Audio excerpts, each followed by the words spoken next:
नमस्कार विद्यार्थियों। माता पशुओं में जो जनन की असामान्यताएं हैं उनके बारे में हम चर्चा कर रहे थे। तो विभिन्न प्रकार की असामान्यताएं हमने जैसे प्रसव के समय या गर्भावस्था के समय जो होने वाली असामान्यताएं उनकी हमने पिछली क्लासेज में चर्चा की। आज हम पढ़ते हैं इनफर्टिलिटी, बांझपन। ये माता पशुओं में जो उसकी प्रजनन क्षमता जो है वो प्रभावित हो जाती है, किसी भी कारणवश उनकी प्रजनन क्षमता में कमी आ जाती है। कमी आने से वो जो संतति पैदा नहीं कर पाते और इस समस्या को हम क्या बोलते हैं, इनफर्टिलिटी या बांझपन कहते हैं। ठीक है, तो इसको अपन डिफाइन करें तो प्यूबर्टी के पश्चात माता पशुओं की प्रजनन क्षमता में किसी कारणवश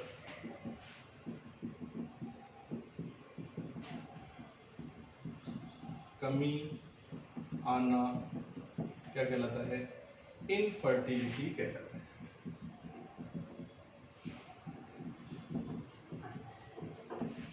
मादा पशुओं में किसी भी कारणवश उनकी प्रजनन क्षमता जो है वो प्रभावित हो जाती है, तो उस वजह से क्या होता है, उनकी प्रजनन क्षमता जो प्रभावित होने से उनकी जो संतति हैं वो पैदा वो नहीं कर पाती है और इस वजह से उनमें बांझपन की जो समस्या है वो आ जाती है। तो इसको हम इनफर्टिलिटी की समस्या कहते हैं और ये मादा पशुओं के अंदर ये जो है एक बहुत बहुत बड़ी समस्या है मादा पशुओं के अंतर्गत। ठीक है, और इसके विभिन्न प्रकार के कारक हैं जिनकी हम चर्चा करेंगे।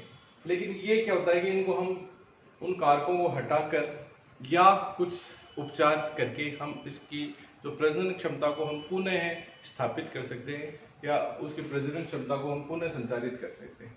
लेकिन कई बार क्या होता है, कुछ स्थितियों के अंदर कंप्लीट पूर्णतया बांझपन की स्थिति रहेगी, वो कभी भी मतलब क्या है कि संतति पैदा नहीं कर पाती हैं। ऐसी मादा पशु जो हैं उनके लिए हम एक विशिष्ट टर्म और यूज करते हैं जिसको हम बोलते हैं स्टेरिलिटी। ये क्या है, पूर्णतया बांझपन की स्थिति।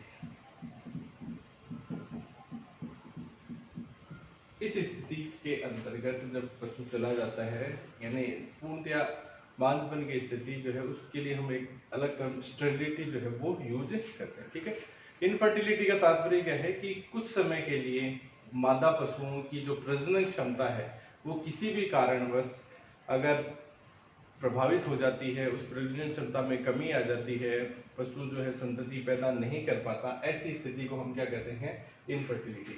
तो ये तो क्या होता है, कुछ समय के लिए होती है, कुछ समय के लिए।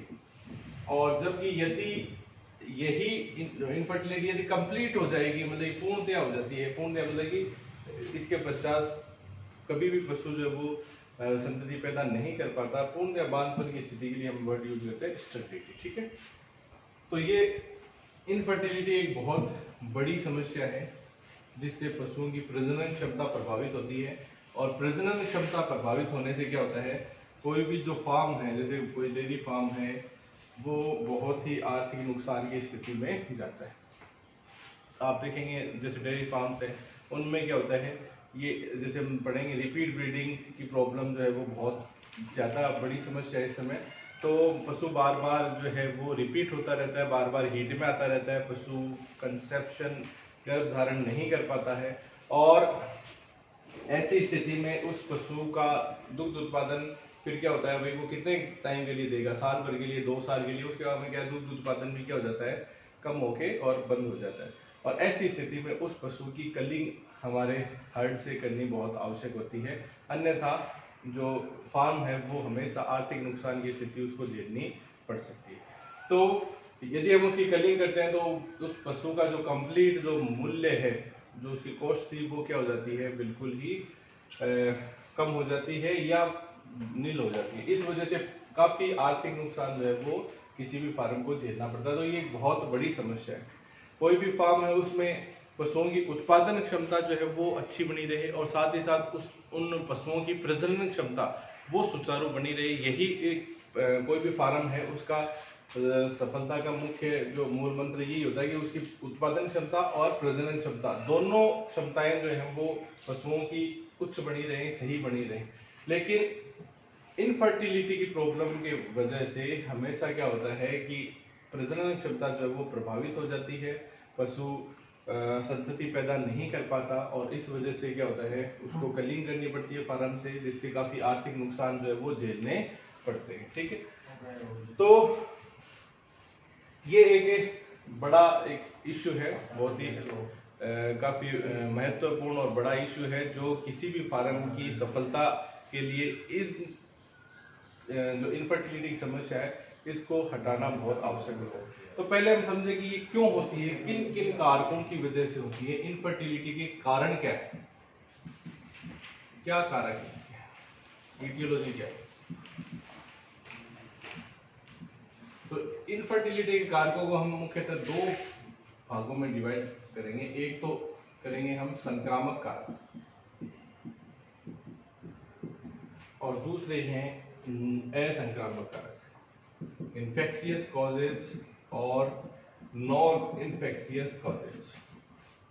इन्फेक्शियस कॉजेज संक्रामक कारक, संक्रामक कारक यानी कि किसी भी जीवाणु, विषाणु, प्रोटोजोआ, कवक, इनकी संक्रमण के कारण, किसी भी सूक्ष्म जीव के संक्रमण के कारण जनन अंग प्रभावित होते हैं और उससे क्या होता है उसकी प्रजनन क्षमता जो है वो प्रभावित होती है। ठीक है, सिंपल सी बात है। किसी भी संक्रामक कारक की वजह से कोई भी संक्रमित जो जीव है संक्रमण जो कर सकता है, ऐसे संक्रामक सूक्ष्म जीव के कारण से पशु के जनन अंग जो है वो प्रभावित होंगे। ठीक है, और उसकी प्रजनन क्षमता भी प्रभावित होती है। ठीक है, तो संक्रामक कारकों में हम पढ़ें तो यहाँ पे देखेंगे कुछ ऐसी डिजीजेज हैं जो हम एक पशु से दूसरे पशु में मेटिंग के संपर्क के द्वारा एक पशु से दूसरे पशु में पहुंचती हैं। इनको हम बोलते हैं वेनेरियल डिजीजेज। ठीक है, कौन कौन सी हैं, जैसे कि ब्रूसेलोसिस,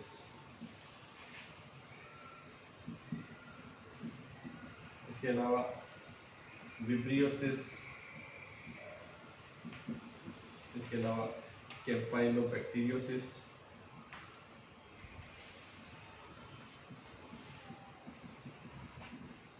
इसके अलावा ट्राइकोमोनियसिस,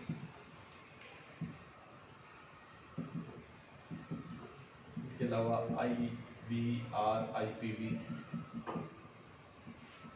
ये कुछ एक बीमारियां हैं जो कि एक पशु से दूसरे पशु, नर पशु से दूसरे पशु में ड्यूरिंग कोइटस या मेटिंग की जो प्रक्रिया होती है उस प्रक्रिया के दौरान उन संपर्क में आने से, मेटिंग के संपर्क में आने से एक पशु से दूसरे पशु में ये फैलती हैं। इनको हम बोलते हैं वेनेरियल डिजीजेज और इन्हीं को ही कहा जाता है STD, सेक्सुअली ट्रांसमिटेड डिजीज भी कहा जाता है, सेक्सुअली ट्रांसमिटेड डिजीज।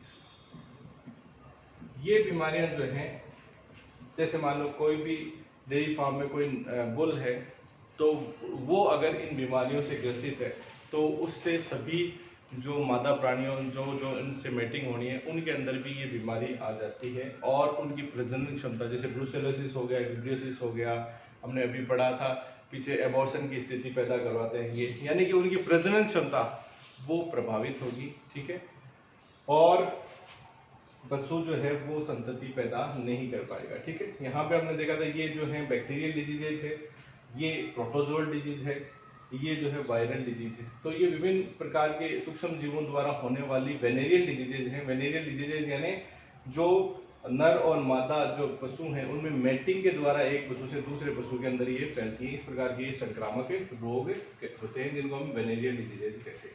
तो इनकी वजह से पशु की जो प्रजनन क्षमता है वो काफी प्रभावित है।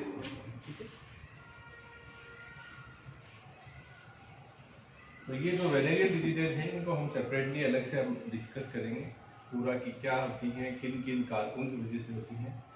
अब दूसरे संक्रामक कारकों में ही हम पढ़ें कि जनन तंत्र के विभिन्न रोग, हालांकि वो भी जनन तंत्र को प्रभावित करती है वेनेरियल डिजीजेज, लेकिन जनन तंत्र के अन्य रोग जो हैं जिनकी वजह से प्रजनन क्षमता जो है वो प्रभावित होती है और पशु इनफर्टाइल या बांझपन की स्थिति में पहुंचता है। जैसे कि गर्भाशय का जो है संक्रमण हो गया, जिसको हम बोल रहे हैं मेट्राइटिस या एंडोमेट्राइटिस। ऐसी स्थिति में पशु या फिर नहीं ठहर पाता है, बार बार रिपीट होता रहेगा, या गर्भाशय में मवाद को भर जाना, जिसको क्या बोलते हैं पायोमेट्रा, या म्यूकस का भर जाना म्यूकोमेट्रा। ठीक है। मेट्राइटिस क्या है? गर्भाशय का शोथ। एंडोमेट्राइटिस क्या है? गर्भाशय के आंतरिक जो भित्ति है एंडोमेट्रियम, उसका शोथ, एंडोमेट्रियम का शोथ। पायोमेट्रा गर्भाशय में पस भर जाना, गर्भाशय में मवाद भर जाना।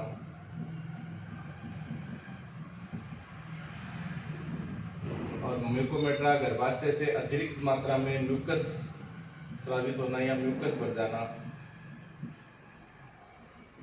ठीक है। इसके अतिरिक्त सर्विक्स का शोथ हो सकता है, जिसको हम बोलते हैं सर्विसाइटिस। सर्विक्स का शोथ। ऐसी स्थिति में भी पशु या फिर नहीं ठहर पाएगा और रिपीट होगा बार बार, और इनफर्टिलिटी की समस्या पैदा होती है। ऐसे ही वेजाइना का शोथ, वेजिनाइटिस। आइटिस वर्ड लगा, इसका मतलब क्या है? लास्ट में उसका उस भाग का इन्फ्लामेशन। ऐसे ही अंडवाहिनी का शोथ हो जाता है, जिसको हम बोलते हैं सेल्पिंजाइटिस। एक इंपॉर्टेंट टर्म है सेल्पिंजाइटिस। ठीक है, अंडवाहिनी का शोथ।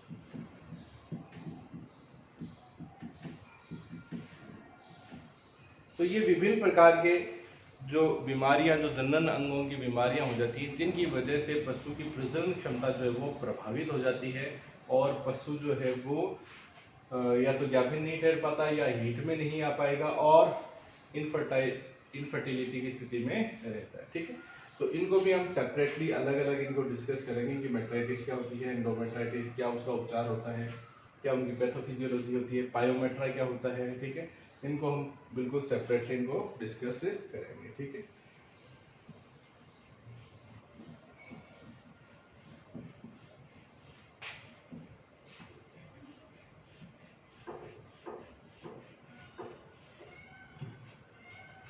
इसके अलावा हम देखें अन्य जो कुछ दैहिक रोग हैं, सिस्टेमिक डिजीजेज हैं, इनके अंदर भी क्या हो जाता है कि पशु की प्रजनन क्षमता प्रभावित होती है। जैसे कुछ क्रोनिक डिजीजेज हैं, जैसे टीबी है, ट्यूबरकुलोसिस है। इसके अंदर क्या होता है, लंबे समय का ये है और गर्भित पशु में ये होने पे क्या होता है, गर्भपात की संभावना हो सकती है या उसकी प्रजनन क्षमता, वो हीट में नहीं आएगा। ठीक है। एनिस्टस की स्थिति पैदा हो सकती है। ऐसी स्थितियां जो है वो हो सकती हैं दैहिक रोगों। इसके अलावा जैसे कुछ सी बीमारियां जो हमने पढ़ी थी, ये हालांकि विशिष्ट उन्हीं से संबंधित है, एबॉर्शन से संबंधित है, लेप्टोस्पायरोसिस, लिस्टेरियोसिस।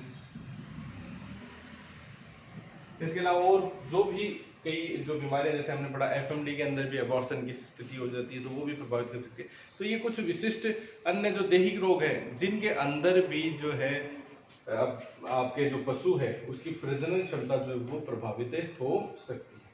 ठीक है। तो ये विभिन्न संक्रामक कारक होते हैं, जैसे कि जिनमें हमने पढ़ा कुछ वेनेरियल डिजीजेज या जनन तंत्र के विशिष्ट रोग या कुछ सिस्टमिक डिजीजेज हैं, जिनके कारण से पशु की प्रजनन क्षमता प्रभावित होती है और पशु इनफर्टाइल हो जाता है। बाद में हम देखते हैं असंक्रामक कारक, नॉन इन्फेक्शियस, यानी इन्फेक्शन नहीं है, इन्फेक्शन के अलावा संक्रामक कारकों के अलावा और कौन कौन से कारक होते हैं जिनकी वजह से पशु जो है वो इनफर्टाइल हो जाता है, उसकी प्रजनन क्षमता प्रभावित हो जाती है। असंक्रामक कारकों में हम सबसे पहले देखेंगे हार्मोनल कारक। हार्मोनल कारक, अब हम जानते हैं कि भाई पशु का हीट में आना, उसका अंडोत्सर्ग, ठीक है, उसकी गर्भावस्था बनाए रखना, इनके लिए कुछ विशिष्ट हार्मोन होते हैं जो कि जिम्मेदार होते हैं। ठीक है। जैसे एफएसएच है, फॉलिकल का निर्माण प्रेरित करेगा, ईस्ट्रोजन बढ़ेगा, ईस्ट्रोजन की वजह से पशु हीट में आएगा। ठीक है। एलएच हार्मोन अंडोत्सर्ग होगा, प्रोजेस्टेरोन जो है वो पूरी गर्भावस्था को बनाए रखता है, प्रोस्टाग्लैंडिन है वो सीएल को लाइसिस करता है। तो ये विभिन्न प्रकार के हार्मोन्स हैं जिनकी वजह से जिनकी वजह से जो पशु का प्रजनन काल है, जो हम कह सकते हैं, वो एक नियमित रूप से चलता रहता है। ठीक है। अब यदि इन हार्मोनों की कमी हो जाती है, ठीक है, या स्रावित नहीं हो पाते हैं, बहुत ही कम मात्रा में स्रावित हो पाते हैं, तो ऐसी स्थिति में वो अपना कार्य पूर्ण नहीं कर पाएंगे और पशु की प्रजनन क्षमता प्रभावित हो जाती है। ठीक है। अब हार्मोनल कारकों में हम देखें कि विभिन्न प्रकार के रोग हम देखेंगे, जिनके बारे में हम सेपरेटली इनको अलग से डिस्कस करेंगे। एक रोग पढ़ते हैं एनिस्ट्रस।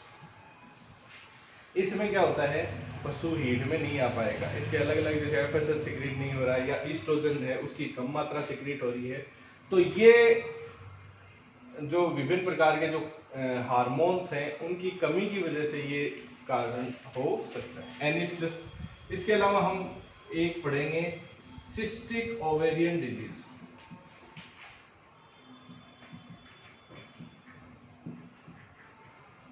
COD, cystic ovarian disease, COD. इसमें क्या होता है कि अंडाशय के ऊपर सिस्ट का निर्माण हो जाता है और पशु जो है या तो हीट में नहीं आ पाएगा, सिस्ट दो प्रकार की होती है, हम पढ़ेंगे इनको सेपरेटली। पशु या तो हीट में नहीं आ पाएगा, या फिर क्या होता है कि पशु जो है वो बार बार और जल्दी जल्दी हीट में आता है, सिस्टिक ओवेरियन डिजीज कहते हैं। इसके अलावा कई बार क्या हो जाता है, कार्पस ल्यूटियम बनी रहती है, पीसीएल की स्थिति बोलते हैं, पर्सिस्टेंट कार्पस ल्यूटियम,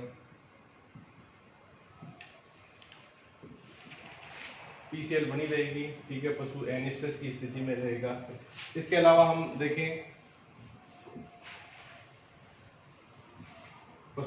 ओवुलेशन जो है वो नहीं हो पा रहा है या देरी से हो रहा है, जिसको हम बोलते हैं डिलेड ओवुलेशन, यानी अंडोत्सर्ग में देरी। क्यों? क्योंकि एलएच हार्मोन जो है वो काफी लेट सिक्रीट हो रहा है। ठीक है, अंडोत्सर्ग में देरी, अंडोत्सर्ग में देरी होने की वजह से क्या होगा, शुक्राणु वहां पहुंचे हैं वो खत्म हो जाएंगे, अंडा बाद में आएगा तो निषेचन नहीं हो पाएगा, पशु ज्ञाभिन्न नहीं ठहरेगा। ठीक है, ये स्थिति हो सकती है। या एन ओव्यूलेशन की, अंडोत्सर्ग हो ही नहीं रहा है, एन ओव्यूलेशन,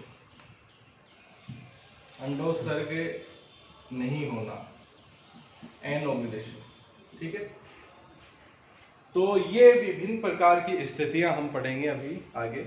इनमें क्या होता है, हार्मोन, किसी न किसी हार्मोन की कमी के कारण से ये जो प्रक्रियाएं हैं वो पूर्ण नहीं हो पाती हैं और पशु की जो प्रजनन क्षमता है वो प्रभावित हो जाती है।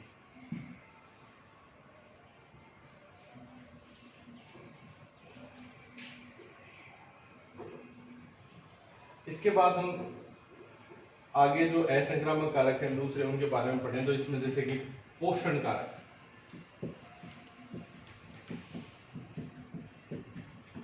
पशु की प्रजनन क्षमता को नियमित रूप से बनाने के लिए ये आवश्यक है कि उसके आहार में पोषक तत्व संतुलित मात्रा में होने बहुत ही आवश्यक होते हैं। ठीक है, सारे जो पोषक तत्व हैं उन वो एक संतुलित मात्रा में उनके आहार में होने अति आवश्यक है। यदि उन पोषक तत्वों की कमी होती है तो पशु जो है वो हीट में नहीं आ पाएगा या फिर नहीं ठहरेगा। ठीक है, तो ऐसी स्थिति के अंदर उसकी प्रजनन क्षमता जो है वो प्रभावित हो जाती है। या कई बार क्या होता है कि पोषण में कमी है, कमी के कारण से पोषक तत्वों की कमी रह रही है, उससे पशु जो है वो प्रजनन क्षमता उसकी प्रभावित होती है। या कई बार क्या है, पोषण में अधिकता, और इस वजह से क्या होता है, पशु जो है वो बिल्कुल ओबेसिटी उसमें आ चुकी है, यानी बहुत मोटापा आ चुका है, इस वजह से भी उसकी प्रजनन क्षमता है वो प्रभावित हो सकती है।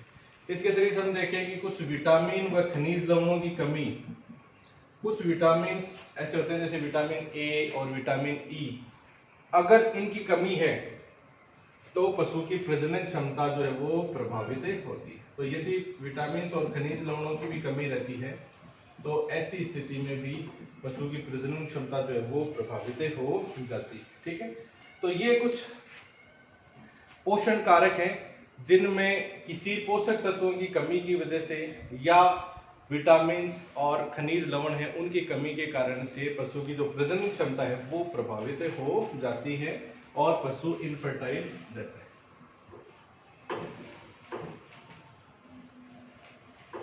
इसके बाद में बात करें कुछ आनुवंशिक कारक हैं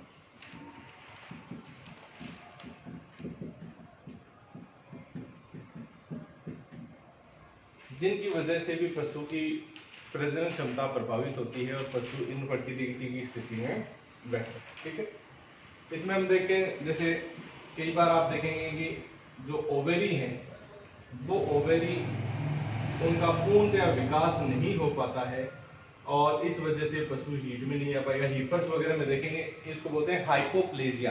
हाइपोप्लेजिया का मतलब है ओवेरीज का अल्प विकास, अंडाशय है उसका अल्प विकास, विकास जो है वो पूर्ण नहीं हुआ है, अंडाशय अपनी स्थिति में पूर्णतः नहीं बढ़ा है। ऐसी स्थिति में अंडाशय के ऊपर फॉलिकल बढ़ना, पशु का हीट में आना, ये क्रियाएं नहीं हो पाती। या फिर कई बार आप देखोगे जो जननांग है वो बिल्कुल नहीं है।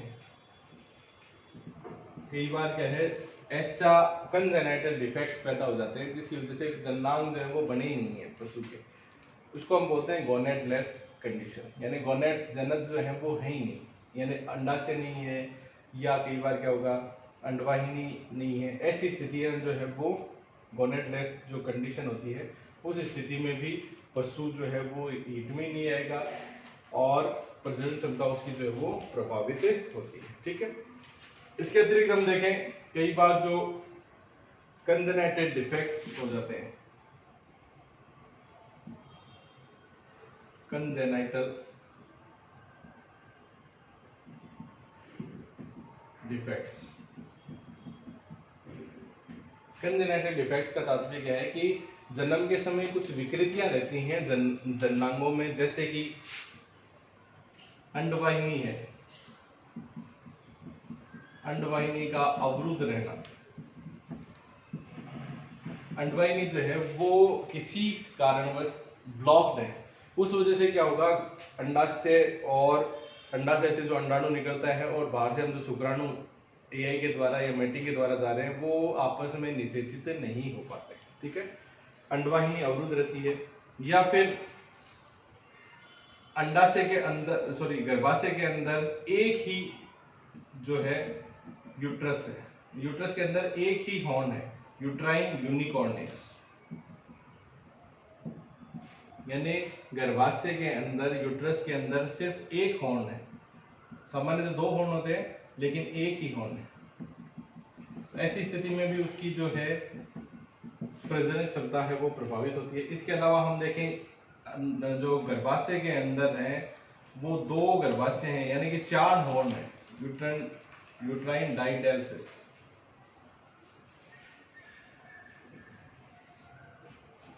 दो गर्भाशय होना, या कई बार देखेंगे आप दो सर्विक्स हो जाती है, दो सर्विक्स होना। ठीक है, तो ये विभिन्न स्थितियां हैं जिनकी वजह से क्या होता है उसकी जो प्रजनन क्षमता है वो प्रभावित होती है और इनफर्टिलिटी की समस्या जो वो पैदा होती है। ठीक है, अब हम देखें कुछ एक विशिष्ट स्थितियां जैसे कि आपने पढ़ी हैं पहले, प्री मार्टिन। आप देखते हैं कि जब जुड़वा शिशु पैदा होता है जिसमें एक नर और एक मादा होता है, तो ऐसी स्थिति में मादा जो होती है वो क्या होती है, बंध्य होती है, जो इनफर्टाइल होती है, वो संतति पैदा नहीं कर पाती। नर तो हालांकि सामान्य होता है लेकिन मादा, तो ऐसी मादा होगी वो कैसी रहेगी, इनफर्टाइल। तो आनुवंशिक कारकों की वजह से जो सामान्यतः इनफर्टिलिटी पैदा होती है वो किस प्रकार की है, स्टेरिलिटी एक प्रकार से, यानी कि कंप्लीट इसमें क्या रहता है, बांझपन की स्थिति सी रहती है। ठीक है, तो ये विभिन्न प्रकार के आनुवंशिक कारण हैं जिनकी वजह से भी पशु जो है इनफर्टिलिटी की स्थिति में रहता है।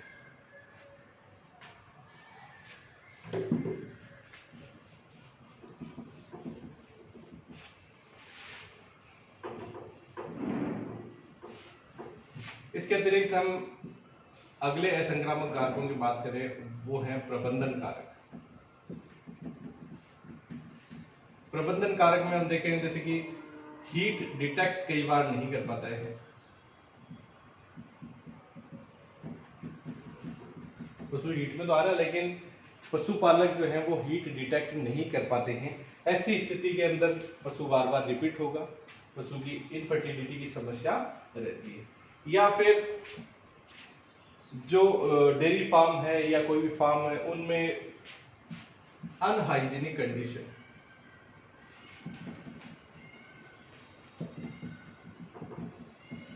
अनहाइजीनिक कंडीशन की वजह से पशुओं के जो जननांगों के रोग है, मेट्राइटिस, एंडोमेट्राइटिस, इनके होने की संभावनाएं ज़्यादा बढ़ जाती हैं। ठीक है। या फिर फॉल्टी एआई,